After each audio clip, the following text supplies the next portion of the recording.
Mariah West was on her way to a minor league baseball game when she received a text from her sister Ashley. When she looked down to read the text, her car hit the median and flew into oncoming traffic. Her body was partially ejected from the car and her skull was crushed. She died 8 days later. She was to graduate high school the next day. Cell phones are dangerous, and when they're paired with driving, they can be pretty lethal. Many of us text our family and friends every day, and maybe we have witnessed our family and friends on the phone while driving. Maybe some of us have been the ones on their phones while driving. As somebody who has witnessed this and has been involved in an accident because of a distracted driver on their phone, I've taken it upon myself to learn about the distractions cell phones pose while driving. Today, I'm going to convince you that cell phones should be banned while driving. To do this, I'll inform you on how cell phones can be distracting. And then I'll tell you how your actions affect others. And lastly, I'll list ways your actions can be easily avoided. Let's learn about the distractions cell phones pose while driving. An argument some of you may make is that you won't be distracted, that you'll be fine, which could be partially true. You may not be as distracted as other drivers on their phones, but you'll be distracted nonetheless.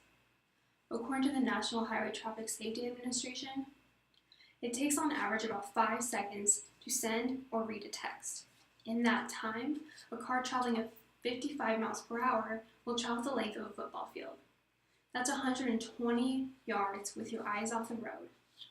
Anything can happen in that time frame. Some of you may also say, what about hands-free? That's a lot less distracting than holding the phone in your hand, which is very true. It is less distracting, but still distracting. According to the National Highway Traffic Safety Administration, distracted drivers on their phones is worse than drunk driving. There are more deaths every year from distracted drivers on their phones than from drunk drivers.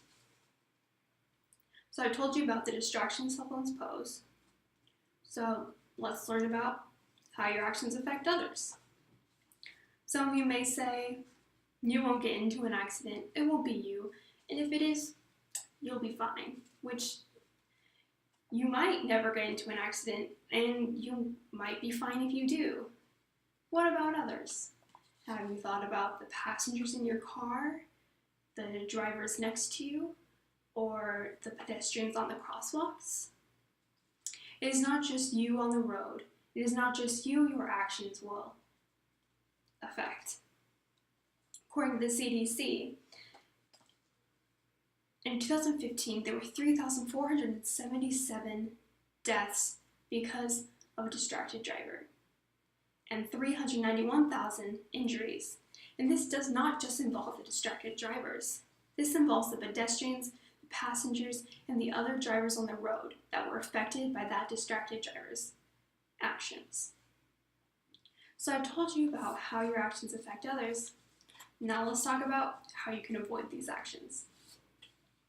An argument some of you may say is, what if my call or text is important? I have to take it. If you have to take it, you can pull over. If it is that important, you would pull over. If it's not that important, then be patient and wait until you arrive at your destination to check your phone. Or send texts and make phone calls before you begin driving. Or you could hide or silence your phone while you are driving so it's less of a temptation to check your phone. Others may have a designated texter or person to take their phone calls while they're driving.